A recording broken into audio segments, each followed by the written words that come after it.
to the Mousecast podcast. It's yet another Tuesday night, but for this one you determine our chats as you join us for open mic. This is where the mind meets the magic. We dive a little deeper every time. Theme parks, cruise ships and travel. If you don't listen, maybe now it's time. Tonight on the show we open up the door. We will start with some news and chat, and then give the viewers the floor. So join us now for an amazing show as we begin to see what you can do for an open mic night of fun, as we see what topics come from you. Mousecast Pod.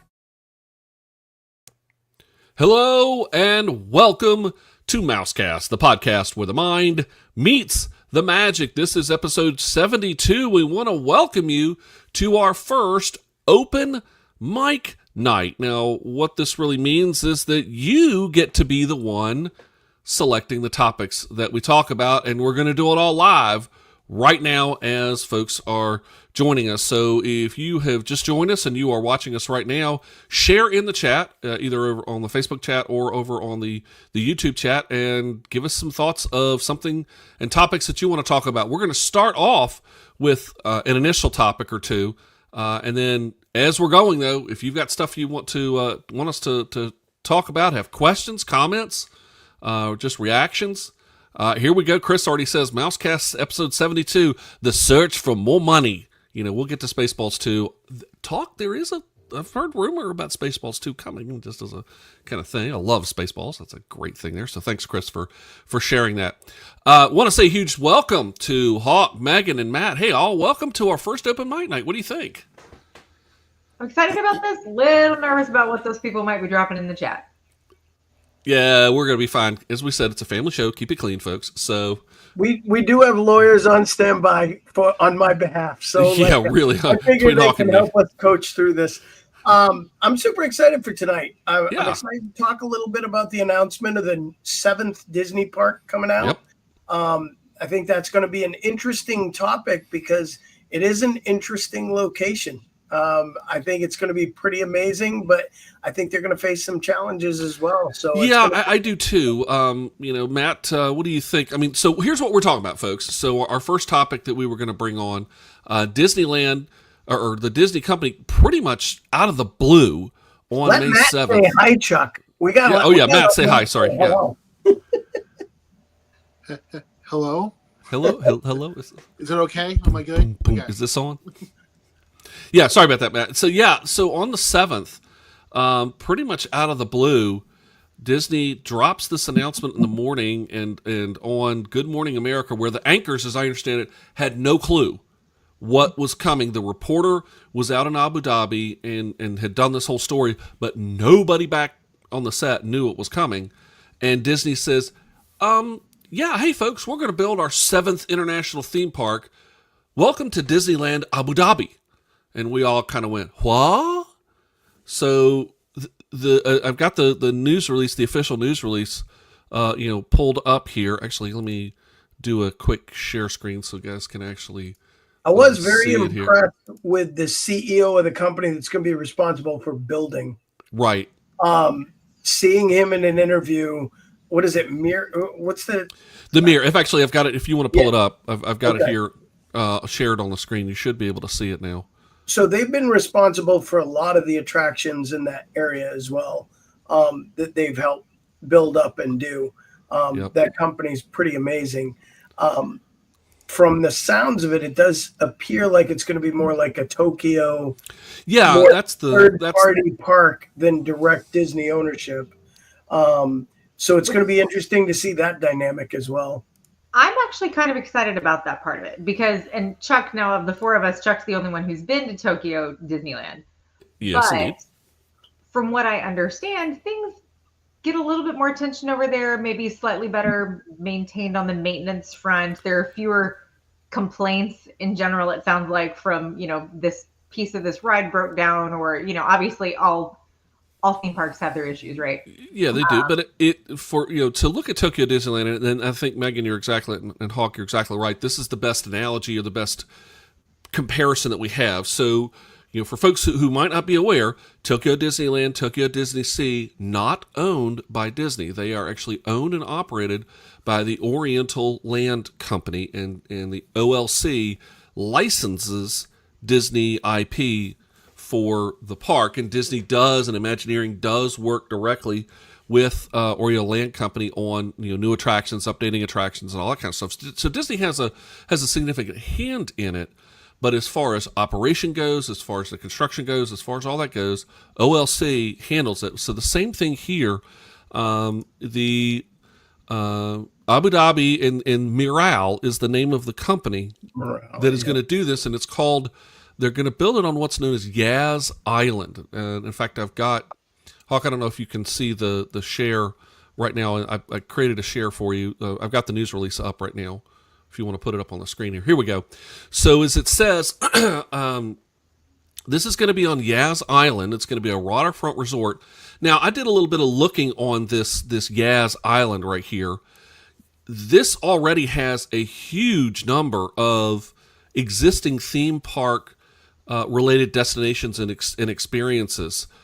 So this will be just one more in the kind of slate of options over on Yas Island that Miral does. And interestingly enough, I was kind of looking and seeing, okay, well, what's already there.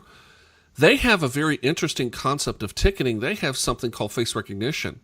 You don't have a ticket. Your face is your ticket, and you just so walk does in. Epic Universe. Well, is it substitute? So they're doing the same thing now over in Abu Dhabi. So the interesting thing though is that this will be completely, as it says, fully developed and built by Miral. Disney and Legendary Imagineers will leave creative design and operational oversight to provide a world-class experience.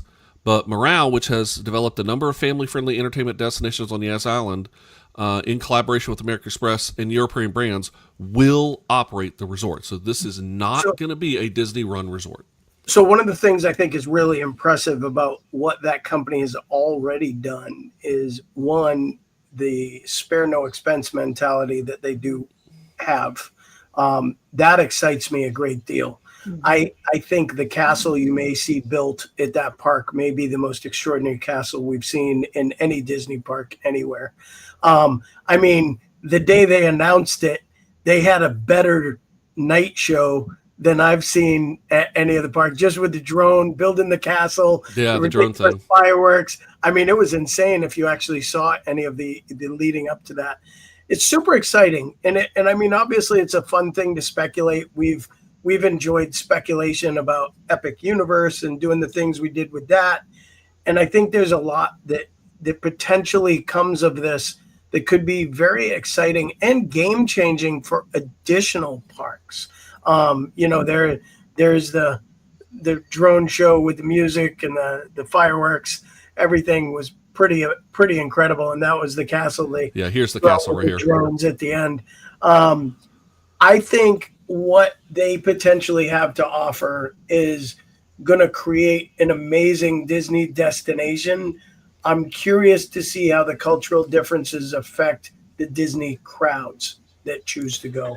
Yeah, I think that's probably going to be the biggest challenge that Disney's going to face. The cultural norms that are in existence in the Middle East don't completely line up with the cultural norms that we have, that we in the United States kind of have come to expect. And especially when it comes to things like alternative lifestyles and all of that, I've already seen several posts of going, yeah, that's going to present some significant challenges.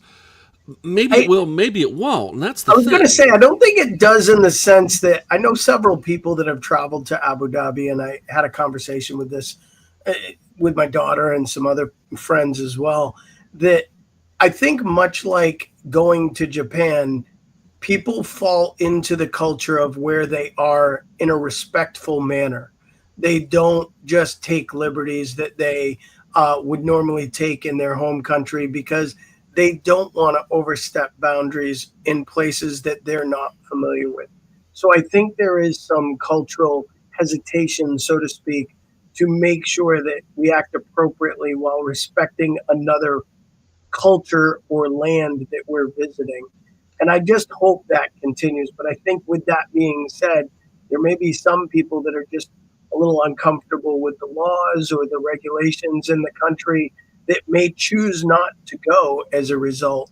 But it's definitely not going to affect them financially in any realm. It's just going to be more of a talking point, I think, than anything else for people to discuss potential. Yeah. What do you guys think on that? Yeah, as I was going to say, Matt, what did you think when all of a sudden, again, as we said, this was just kind of out of the blue, and hey, guess what? Disneyland Abu Dhabi, here it comes, and we're starting right now. So at first I was kind of confused on why they were doing like a whole new like theme park somewhere else when it seems like people have been clamoring. I mean, I know we talk a lot about Disney World, but we're looking for like a fifth gate here. So to come like, out of the blue and saying, hey, we're going over to Abu Dhabi, it's like, oh, okay. It was a complete shock. And then something, the differences with like, we mentioned lifestyles and stuff like that, and doing some reading of like drinking is a whole different ballgame over there. And something I did find interesting though was it sounds like it's going to be mostly an indoor park, which Disneyland is mostly outdoors. Most of the Disney World, everybody complains there's not enough shade. So I think this is going to be interesting to see how this goes from start to finish for something that we're not used to over here with mostly stuff being outside is an indoor park. Yeah, they're essentially building it in the desert. So, I mean, you obviously have to plan for the fact you think Orlando's hot, welcome to the real heat.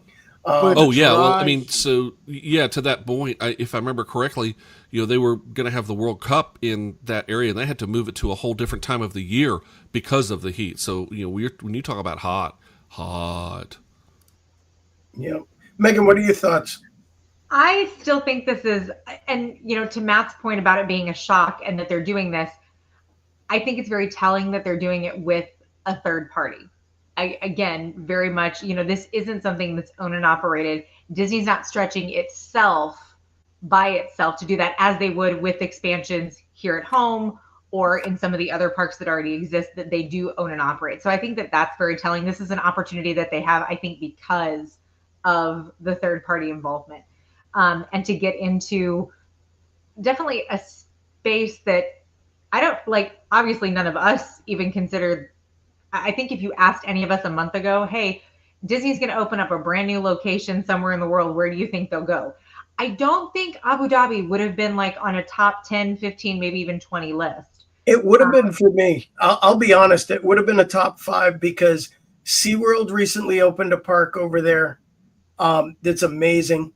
It's incredible. Ferrari has their park over there with the world's fastest roller coaster. There are a lot of places. They have the indoor ski resort that's maintained in that area.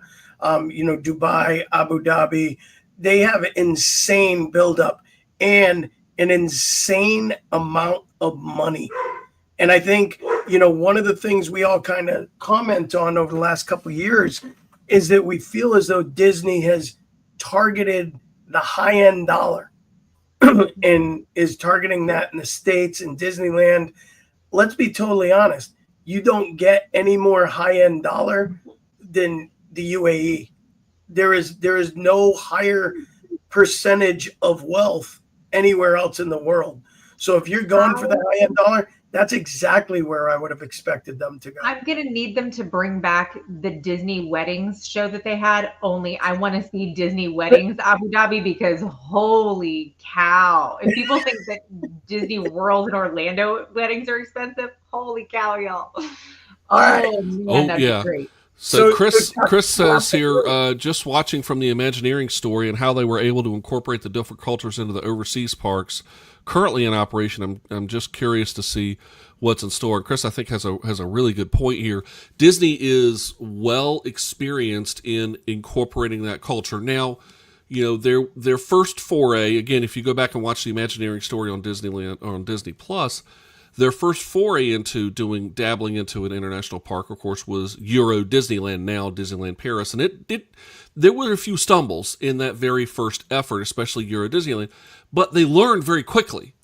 And by the time you got to the other international parks, Tokyo Disneyland, Hong Kong, Shanghai, very few, concerns. So I have a feeling, and again, because this is going to be mostly run through Meow, they're gonna really do very, very well. And I mean, they've got a ton of different offers here. Another that they had, Warner Brothers, entire Warner Brothers world, which, who even knew that there was an entire Warner Brothers theme park? And it's in Abu Dhabi of all places. And Abu Dhabi. When you start to research what's over there, it's actually mind blowing. It is pretty cool. And it was an interesting bit that they put into the news release, and I hadn't really thought about it. It makes sense, but roughly a third. It's a third of the world is within a 4-hour plane ride of Abu Dhabi. A third of the world. It is the largest hub on the planet, airline hub on the planet. There's a lot of folks go in and out of Dubai and Abu Dhabi. And for those who might not understand the relationship, Dubai is kind of the main hub. Abu Dhabi, roughly 30 minutes to an hour outside of Dubai. So it's pretty much in the same vicinity. So I think this is going to be fascinating, and it's interesting because I think it opens the door. What else could we see? When it comes to this type of thing, if this catches on, where else could we see these kind of new pop-up options? See, I think Disney's being very targetedly careful with those kinds of choices too, because you can't just start throwing up Disney parks willy-nilly, because you're gonna eliminate your draw. But what has happened? Aulani went to that resort style. You have Hilton Head, Vero Beach, that still stay very busy as Disney resorts. Adventures by Disney started to expand a lot of things in the worldwide front. And I think when you look at the growth in the UAE over the last decade for the tourist destination side of it, with the super cities, Dubai, most technologically advanced cities in the world. I mean, police cars that are Lamborghinis. People want to go over there and see these incredible things because it almost seems too hard to believe it's actually real. And they've been able to do that. So I'm excited to see what happens, but I also think Disney played this one very cautiously by partnering with another group and probably got the offer from them to originate it more than their idea, if I had to take a guess. Well, supposedly this has been in the works for 7 years. And that's probably how it came up. It makes sense. But Disney, I think, also knows if they were to start saying, we're going to go spend money in Abu Dhabi, there would have been riots over here that you're going to put this new park in and we get 5 new lands and a couple new rides. There would have been some critique. So I think Disney's doing it the right way. I think they made the right decision. And I think this is going to be hugely beneficial for them, because you do potentially create a whole new culture of Disney fans from a new part of the world that may want to come to these other places as well. So, it could be very interesting to see what changes are brought out in the next decade. Yeah, no doubt. So Matt and Megan, we have now another international theme park. So we have Shanghai, we have Hong Kong, we have Tokyo 1 and 2, we have Paris 1 and 2. Am I missing anything? I think that's all of them. And so now you have Abu Dhabi joining with it. This is the 7th international theme park, as we said. Does this change some of your thought of going, okay, maybe now I really want to try and find a way to get to some of these international and really start to do more international theme parks? Yeah, Matt, no. I love New England. Right now, no. Okay, right now, not. Well, it's not built yet, so I mean, maybe when I'm 70 or done working or something like that. But right now, there's no there's interest, like just being a Disney fan. I would love to go over and see the different parks and experience like different cultures and how everything operates differently than over here. But like the realistic part of me that says there's just no way I'm getting over there anytime in the near future. So what about you, Megan? I've always wanted to go to the other parks. It's simply a matter of the time to go do it. I mean, Gotcha. looking at time, yeah, I could go to Japan, but I'd get to be there for maybe a week. For that much jet lag, yeah, no, I'm gonna need a longer time. So it's just it's always been a time thing with me. Eventually, absolutely, but I got to find the time to make it happen. So tonight, like we could spend a lot of time on this, and I don't want to get too wrapped up because it is technically open mic night. So I want to make sure that if people watching have any question, you can ask us anything. I don't care what it is. It is literally open mic. If you want to ask Chuck what his favorite color underwear are, that's fine with me. Like whatever you want. But can I leave now? Okay, here we go. Thank you for watching. Thank you for coming to episode 72, the shortest Mousecast ever. But all right, so I do have one for you. It was a question that was asked on one of our teases that we put out on Facebook, and from our buddy Tom, and it's specifically for you, Hawk. Okay. And he says he'd like to know why Hawk thinks the Carousel of Progress is the best attraction ever. Well, see, we know that is not a factual statement. That is the best nap attraction ever invented because on an afternoon, you can get 20 good minutes in. Chris has a real question. Yeah. Carousel of Progress is a great place to catch a nap and get some AC. That's my honest answer of my feelings on that attraction. Yeah, I do love the history of it, but I saw it once. Once was enough, and I'm ready for a big, beautiful new question. There we go. And the new question is from Chris, and he says, going to have some fun with this open mic night and ask, what are some of your favorite character interactions in the parks? I'm going to let Matt, why don't you start us off with this? I've got one, but I got to pull a photo. It's going to take me a second because I've got an awesome one, and it's going to come back to bite me in the butt, and you'll understand why in a little while. I've had a few. I think between Pocahontas and Moana have been two of my favorites because they really kind of like interact with you as like a person. Like, like they treat you almost like, Pocahontas treated me like I was a warrior and, like as part of a tribe. And Moana, same thing, like, being like you involved in like the story itself. So I thought that was really fascinating and how they're able to like just take that and be like, okay, we're going to incorporate you into this story some way, somehow. And I just kind of like, okay, now I feel like I'm really involved with like this character interaction. So I just love that experience. Okay. What about you, Megan? Chip and Dale are always at the top of my list. They are so much fun. They are goofballs. It doesn't matter if you are an all-adult party. It doesn't matter if you're there with a group of 11 or by yourself.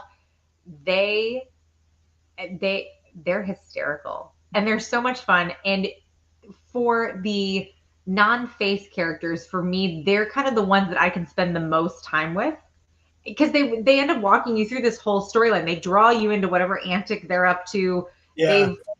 They're looking at animals in bushes at Hollywood Studios, or my husband and I, when we were on our honeymoon, we took a wedding photo and had it blown up, and then we had characters sign it around all the parks. And when we asked them to sign it, they were like, wait, you two got married?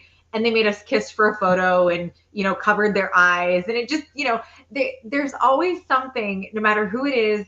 And even though they can't speak to you, they manage to have entire conversations and you have adventures with these characters.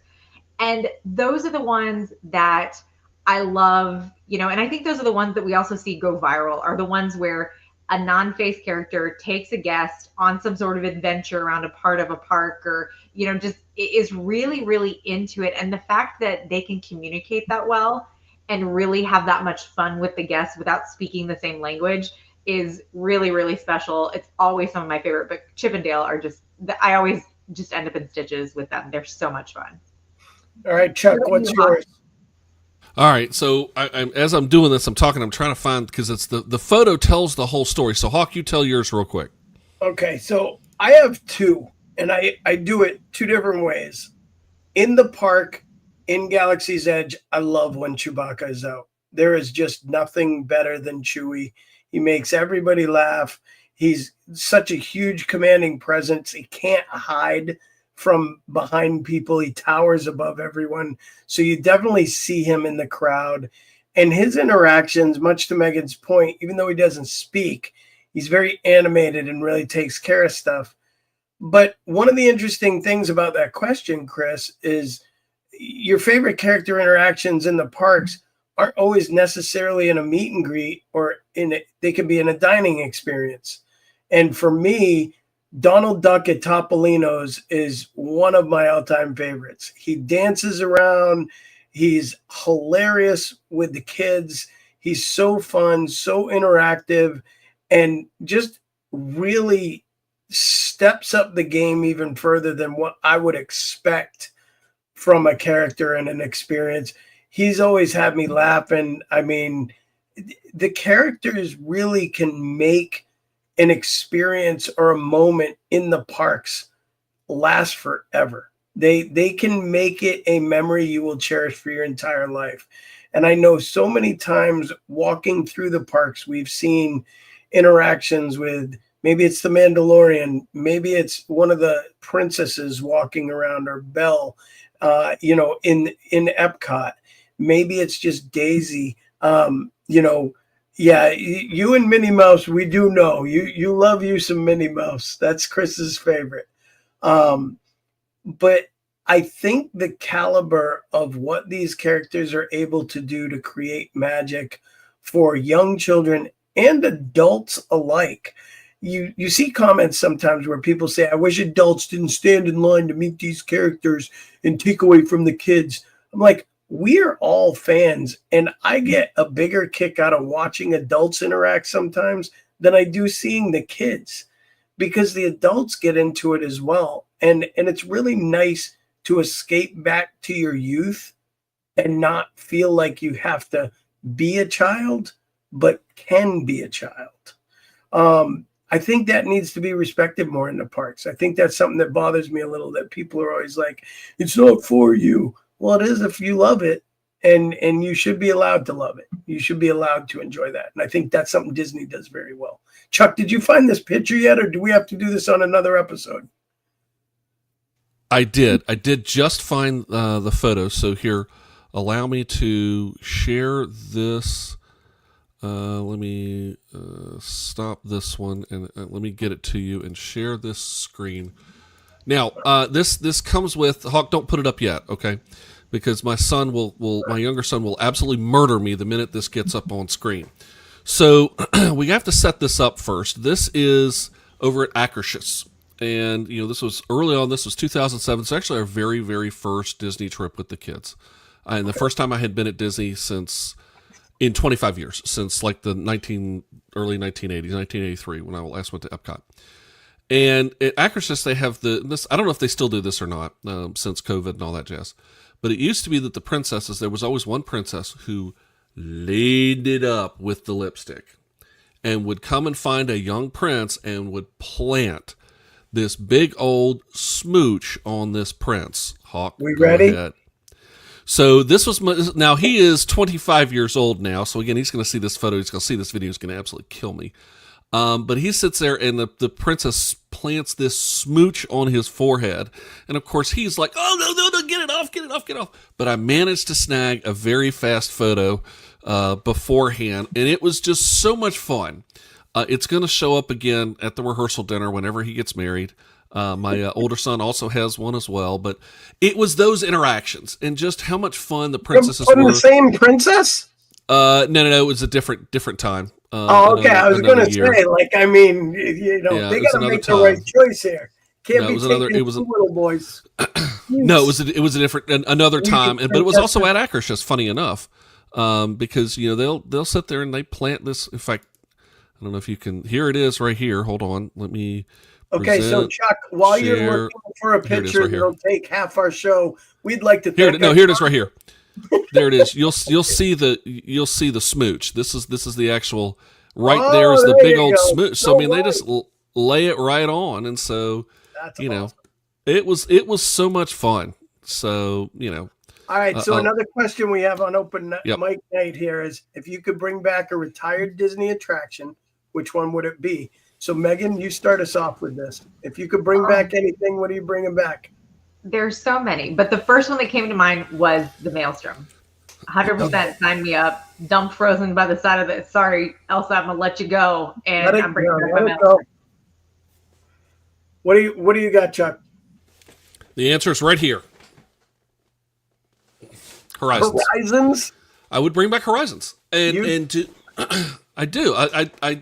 I love all the music from Horizons. I love the story of Horizons. It would have to be an updated version of Horizons, obviously, not quite exactly the way it used to be, but I would bring back Horizons. I really would. I think that it's the continuation.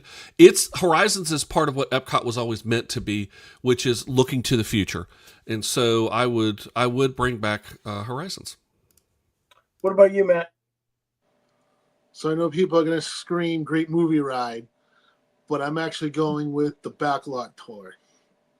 When I first went, the first couple of times, I loved that ride. Just going behind the scenes and how they did different, how they did different clips of videos and stuff like that. The huge, fire scene in the waterfall where you're sitting there stuck underneath the canyon. It was just a fantastic ride, and I was really sad when they got rid of it. So I would merge old with new. I love the Skyliner. I absolutely love the Skyliner, but I would really love it if it went through a park. And I would love to bring the Skyway back to Magic Kingdom, where you could ride and look from above and see the view of everyone below. I think that would just be an amazing addition with new technology, make it a little safer, change it up a little, but bring back some nostalgia of being able to go through. I think that the correct answer is Epcot's original Figment ride. I would. Hey, Tom, I I'm would with you say- there. We do miss and bring back Dream Finder. Yes, definitely in the Rainbow Tunnel. Like, Mm-hmm. yeah, definitely bring back the tunnel. And then he says Great Movie Ride as well, which, Great Movie Ride was fun. That's another one that you might see coming someday to a Mousecast topic near you, messing with Great Movie Ride and kind of what ifs, but we'll get to that another day. So what other questions would you guys have? Doesn't even have to be theme park related. I don't care what you ask. Yeah, You can it ask could be about us. anything like You can that. ask- So, The idea of this show is you can get to know us a little bit. You can also, find out a little bit more or push us about what we know about the parks or what we don't. Because trust and what me, questions do you have? If you guys have got questions, like just in general, hey, how do I do this or that, or what do you think about this, that, or the other? So, Tom is with us, Chris is with us. So, Yep. and again, if you're watching and you haven't put in a comment yet, please, share out and give us your thoughts, because it's open mic night. I'll ask All right, one go of you ahead. guys.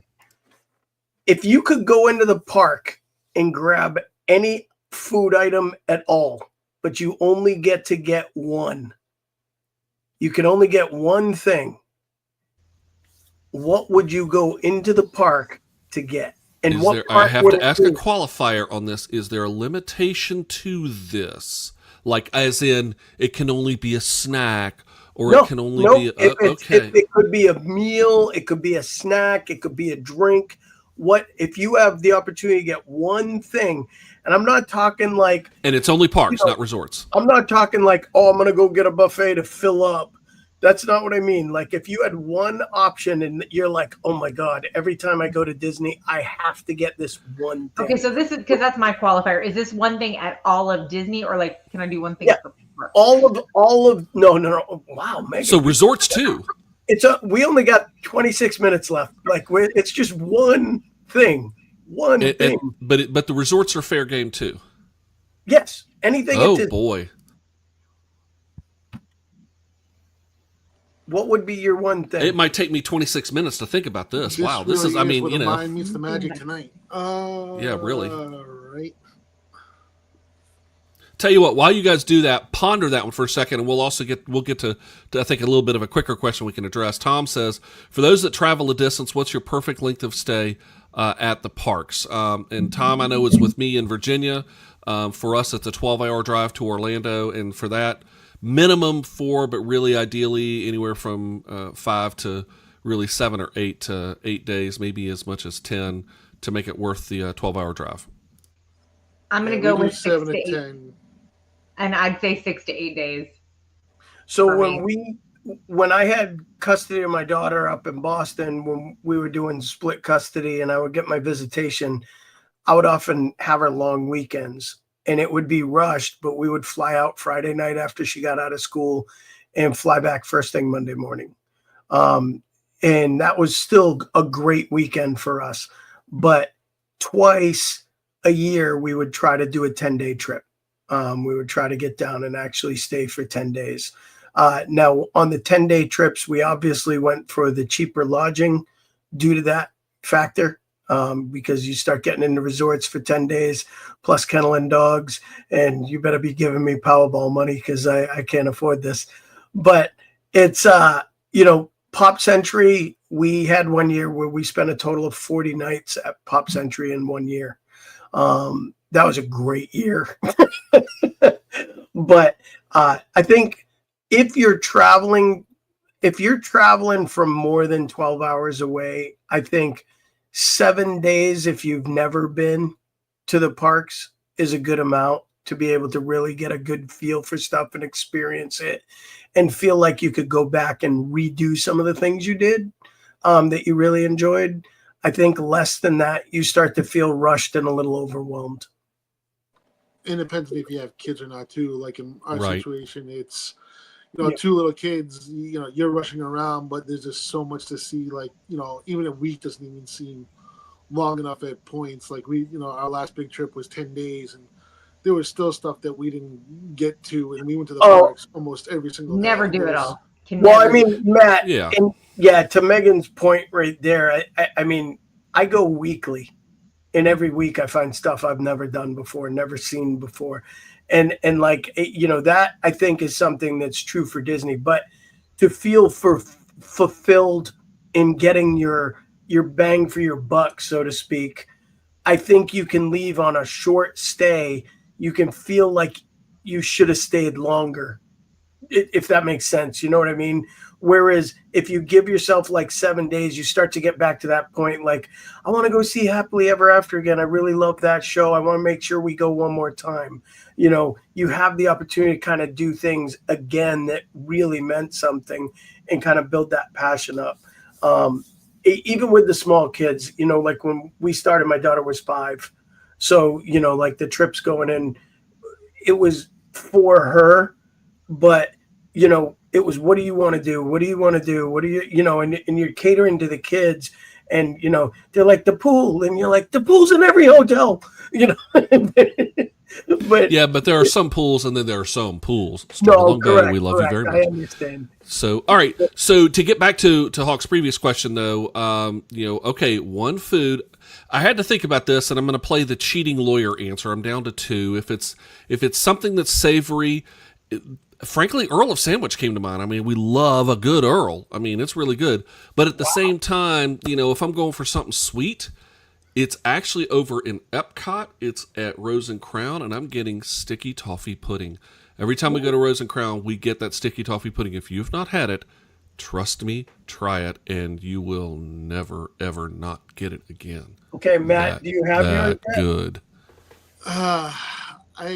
There's just so many options that just go through my head because I'm a foodie. I think the biggest one that stands out in my mind is the bread pudding over at Ohana's. That is just to die for. The last time I went with my family, they brought over a plate just for me and my brother to split because they knew we were going to house it, and we did. So, and we still talk about it to this day. That, there might have been 8 or 10 of us that went, and just us 2 got our own dessert to split. So they knew. Chris just grabs popcorn to munch on. He needs to expand his horizons a little, he said. Hey, So- again, speaking of popcorn, go to Tokyo Disneyland, Tokyo Disney Sea. There you'll get the best popcorn ever. Megan, what are you doing for food? The bread service at Sanaa. Yeah. That- See, Man, there's a bread theme going on here between So- sticky toffee pudding, which has bread in it, to the bread service, to the bread service. I'm gonna- Hawk, what's your bread? I'm gonna keep it going.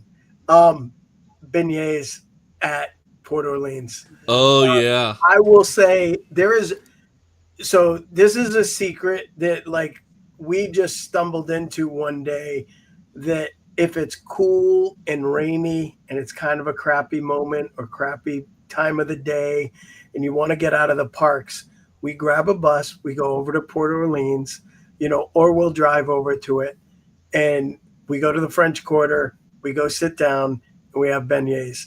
They're warm, they're fresh out, absolutely amazing. The caramel, the chocolate, the strawberry, whatever you choose, all gonna make a mess, stick all over you. You'll have powdered sugar all over your attire. everywhere. Like, inevitably, every time Jen and I go there, we're wearing all black, so it looks just like, But it is, And they're really the good. best snack. It is. Have just you a compared great them discipline. to what's over at Golden Oak Outpost in the Magic Kingdom? Because they have beignets now there. Tiana's man catching beignets, but I'm wondering if they're the same as what's over at French Quarter. So we have not tried the ones at Tiana's yet because They're the good. line- I've had them several times. the line is always like 30, 40 people deep. And by the time we get into Magic Kingdom as locals, it's so much of a procedure and a problem that we're not like, I don't mean to sound bad, but we don't like waiting in line. Yeah, Like, it's just not worth the time. I mean, they're not Cafe Du Monde. Don't get me wrong. If you've ever had a Cafe Du Monde beignet in New Orleans, ain't nothing like Cafe Du Monde.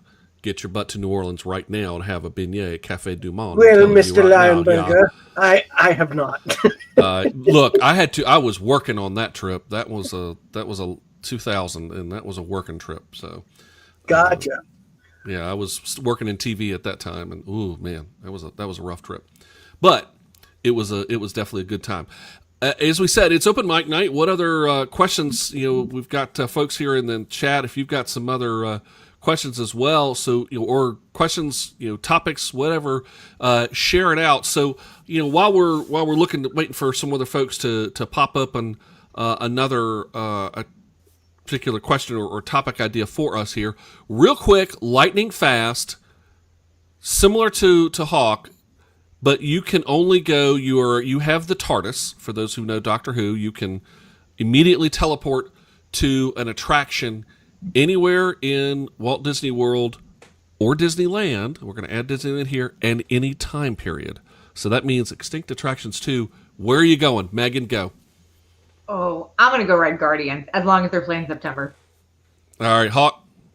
I'm going back to August 28th of 2017, and I'm going to opening day at Disneyland for Mission Breakout, which we had to leave that morning when the ride opened and we couldn't ride it. So I'd go back and let my daughter ride that ride for the first time on her birthday. That's where I'd go. All right, Matt. Can I phone a friend? Yeah, is the person that doesn't do rides. Again, any attraction. Doesn't have to be rides. It could be any I'm trying to experience. think. I'd probably go back, and I actually just saw this on an episode of Pawn Stars, like a brief thing on TikTok, in the Snow White attraction, I believe it was. Scary Adventure. Scary Adventure? Just like, Okay, yeah. a lot of people say that they Terrifying miss it. I never got to experience it, and that's one of those like I'd like to go back and do an extinct ride. I would actually. Oh yeah. Oh, yeah. Okay. back to I the gotta 90s. go. Okay, I'm giving him some props here. Oh, I go back Tom, to look the at last him. ride on Confrontation. Confrontation. I know there were about 50,000 people that would line up with you to go back to that ride. Boy, that's going take that old last school ride. right there. Yeah, that, Yeah. oh, I man. would go back probably to either the Jeremy Irons or maybe the Walter Cronkite version of Spaceship Earth.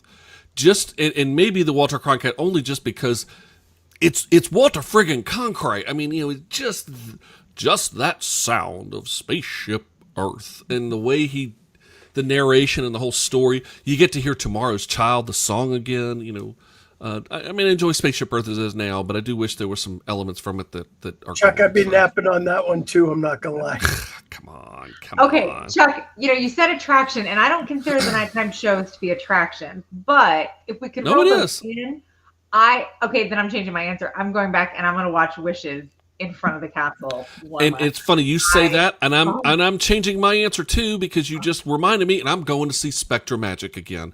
Bring me back SpectroMagic. So, guys, welcome to Mousecast, where we are the most inconsistent. we will change our minds on a dime. Welcome, and thank you for joining us. Thank you so much. For Mouse, what's the name again? No. What this tells you is that we are and people. We are not or people, not this or that. We are both. 100%.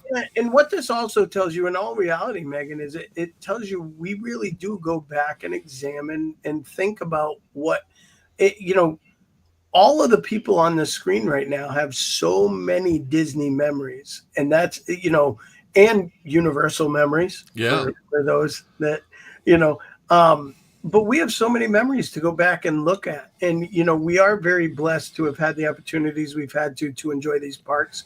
And part of why we wanted to do this is to be able to kind of share that knowledge and give people tips and tricks to help them be able to enjoy the parks the same way we have found that passion and the love. Mm-hmm. And, that's something we hope to do. So those of you listening or watching, please suggest the topics. If you have questions, you're newbie and you've never been, what do you want to know? If you share out, if you don't go, and also just share this out, invite other people to join us as well. That's the whole point of also what we want is we want more people into the discussion, because then that makes just a much more fun experience for folks, because we all get to kind of talk about the things that we really like and appreciate. So again, if you guys have got, we know Tom is with us, we know Chris is with us, there may be some others that are watching that haven't commented yet. That's a great answer, Chris.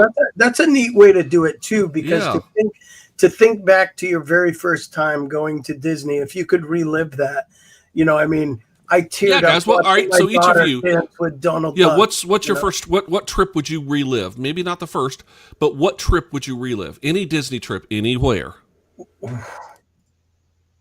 Oh man, that's easy. Taking my daughter for the first time. I think that'd be that's my number one right there. That's a pretty strong one. That's a hard one to argue, buddy.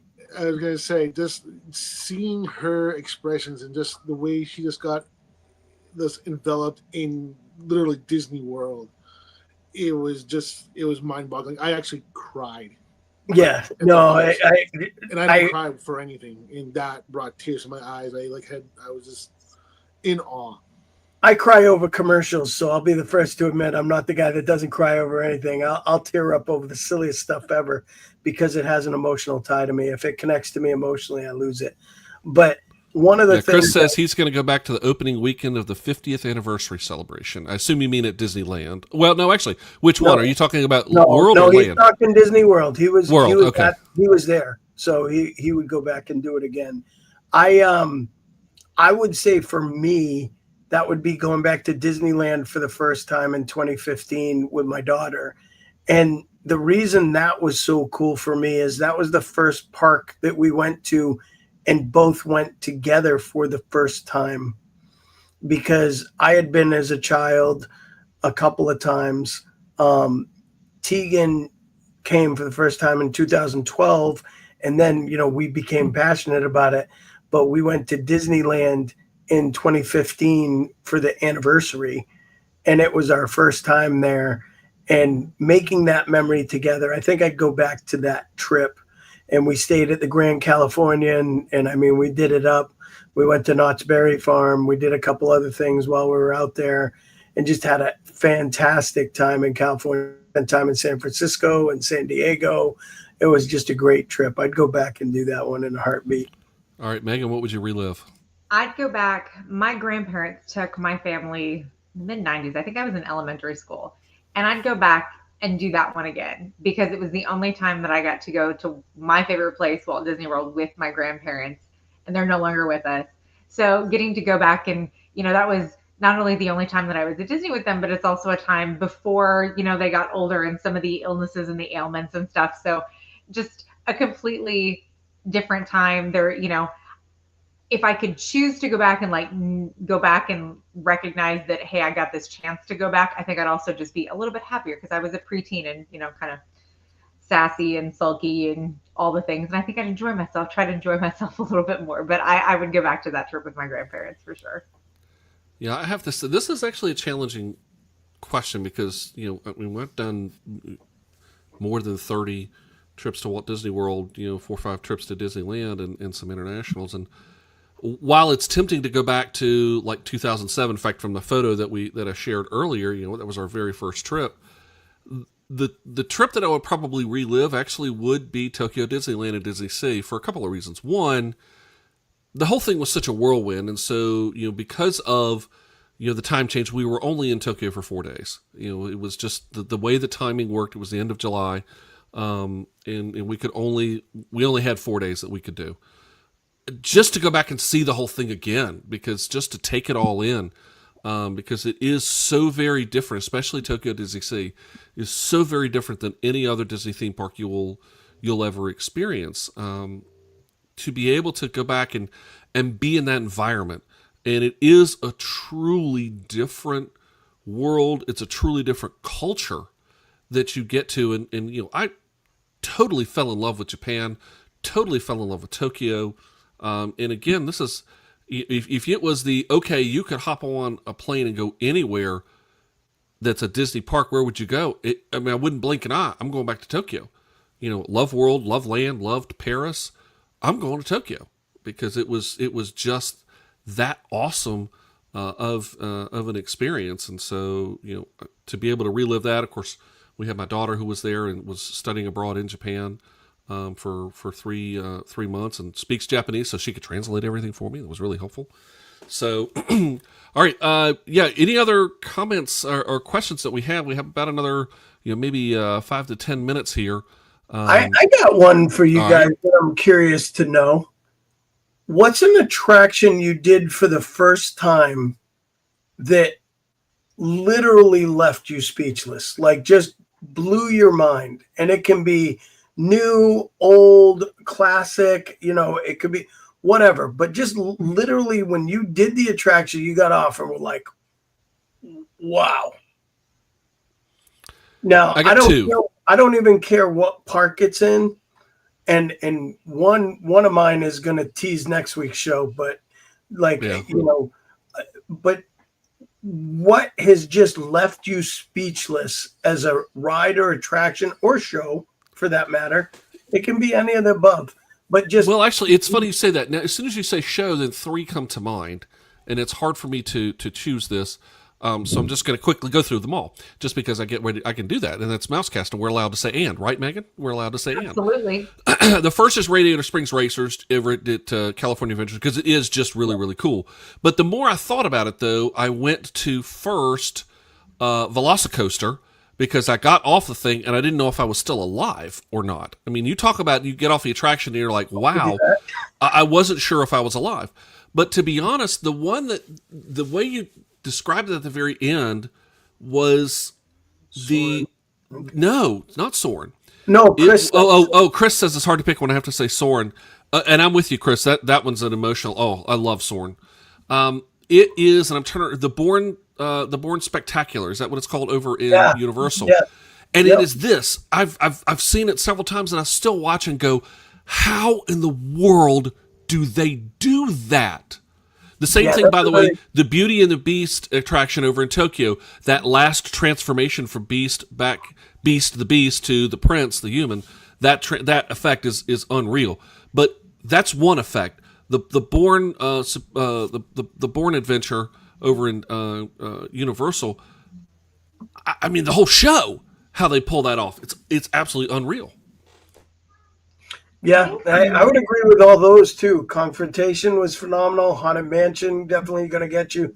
Spaceship Earth for the first time in 1984, and the hangar deck at Rise of the Resistance. That is an when you see those stormtroopers, that is definitely an odd moment. So, what about you, Megan?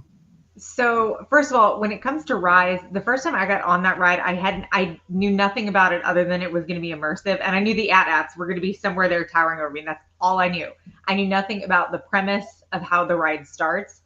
And so when they stopped the ship initially and the first order loads, like I got tears in my eyes because I had no idea what was happening. I'm like completely overwhelmed by whatever is going on, and I have no idea. So that first experience of Rise definitely got me. I feel like Flight of Passage is up there as well when, experiencing that for the first time. And for me, I don't do roller coasters. I hate roller coasters. So getting on Guardians was like one of the most terrifying things ever. I knew it was going to shoot me backwards, and I was just praying that I lived. And it's my favorite ride across the entire resort. So I think that one continues to surprise me because every time I get on it, I expect to hate it. Like my hate of roller coasters is going to set in, and I just love it. But, Wishes brings tears to my eyes. I'd do anything to go back and watch Wishes again. There's so many. Paint the Night at Disneyland, World of Color at Disneyland. The shows at Disneyland are just they are spectacular. I think Chris said it. You have yet to go to Disney. Chris, get to Disneyland. Seriously. I mean, Walt Disney World is wonderful. Disneyland is spectacular. Every world person should go to land. Every land person should go to world. And when we talk and everybody about, go to Tokyo. Ideal length of stay. Disneyland, you can do Disneyland in like 3 days. Three or four. I'd say three or four to really get the full vibe. And Chris is a very huge Walt fan, and so he needs to get there in order to experience just the appreciation. It's a different feel walking into Disneyland when you can actually feel where Walt walked. And you look to the left, and above the fire station is the lamp that says Walt. That's Walt's spirit right there in a window. Yeah. Matt, what about you? What changed your world going into for experiences? I think for me, I seen like a quick video on it, but to actually experience it was the dinosaur ride and the technology that went into that vehicle to where you felt like you were literally going over rocks and logs, and when it basically you're on pretty much flat ground. Was just amazing, and just how they were able to make you like feel like in that world was fantastic. I was nervous because, as everybody knows at this point, or if you don't, I don't do rides. So to want to keep on going back on that ride numerous times it just blew my mind. So I'm gonna have to go with Dinosaur. So I have a couple on this one too, and a lot of them have already been touched on. Obviously, Velocicoaster was one that the first time I rode, I was in row 4. It was kind of like a little later in the evening. My buddy and I got on and we rode and literally got off and were like just dumbfounded looking at each other. And to the point where the team member looked at us and said, "You need to go again." And we were like, "I don't know what just happened."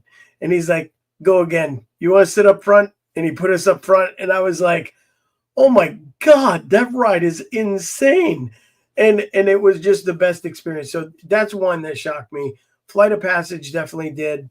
To tease next week's show as we discuss Epic Universe a little bit, the dark ride in Dark Universe blew my mind. It was the most insane dark ride I have ever experienced, and just can't say enough about how shocked I was of what they were able to do in the ride itself and how you experience it. So little tease to next week. We're going to be touching on Epic Universe and going. Megan and I have had the opportunity to already go. Correct. And Matt and I are insanely jealous because we haven't had a chance yet. So we're going to grill you both as to why you didn't bring us. I mean, frankly, that's the whole point of the show is us grilling you about why you didn't let us bring us come along. Our sponsorship dollars have been a little light, and we just haven't got there yet. But we're working on it. Any sponsor volunteers, feel free to reach out to us. We would love to talk to you. But realistically, Megan and I had the opportunity to go. We're going to be touching next week on our personal reviews. Not all good either. Disclaimer, not all good stuff. They do and have we weren't there on the same day, so we got different experiences also, right. because during previews, every day has been different. So we definitely got two very different experiences. Yeah, and it's also important to note that these were not invited. Well, actually, Megan, yours was a travel agency one, wasn't it? Yes. Okay, yeah. And but I didn't have to do a review. I didn't have to post or anything, so there wasn't any it was just not any kind of requirements. Okay, yeah. No, we just went. We bought tickets last minute to just go give it a try, so Jen and I could have a date day, and we will discuss it next week. But for the attractions that really wowed me, like I'm with Megan on the fact Paint the Night was amazing. I think the new night parade coming to Magic Kingdom is going to be a big wow for a lot of people. I'm really hoping so. I really think if they're modeling it after bringing back the electric light parade, I think they're going to use some modern technology to touch on a new update. And I think you're basically going to get a Paint the Night on steroids with some smaller floats, because the size differences become problematic too.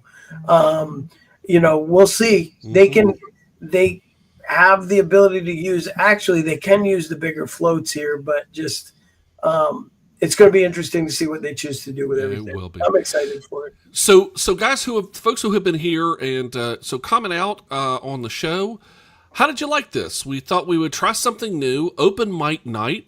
And Chris says he'll see us next week as well. What did you guys think of open night? We want to make this a regular feature on Mousecast, either every month, every other month, depending on how things go here. But we hope that you guys have enjoyed this opportunity just to kind of have at it. And you set the topic, you ask the questions, or have different things. Chris says we should do another open mic night. Excellent. We plan to do so. So look for another open mic night coming soon. As Hawk said, though, coming up next week here on Mousecast, it is going to be epic, because we are going to be talking all about some of our first reviews and our first impressions over in Epic Universe. We knew this was coming. We knew this was going to have a big impact on the theme park environment in Orlando, and oh boy, is it going to. So tune in next week. Remember, live every Tuesday, 8:30 p.m. Eastern, here on Mousecast. I want to say a huge thank you to Hawk, to Megan, Matt, to Chris, and to Tom, who also joined us tonight in the chat. Again, follow us out on YouTube, on Instagram, watch us on Facebook. Remember, we are live every Tuesday night at 8:30 Eastern, and share out the fact that you have been watching or listening to Mousecast. We have a lot more. We'd love to have a lot more folks join us here on these live shows and be part of the conversation. This has been episode 72, the very first open mic night here on Mousecast, the podcast where the mind meets the magic. And so until next time, we'll see you.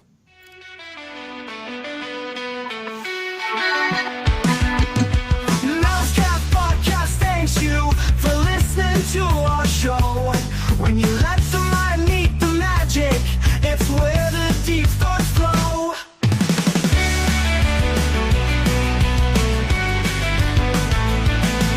This is where the mind meets the magic. We dive a little deeper every time. Theme parks, cruise ships, and travel. If you don't listen, maybe now it's time. Tonight was an amazing open mic night. Our viewers brought the best. We all love the chat and the fun.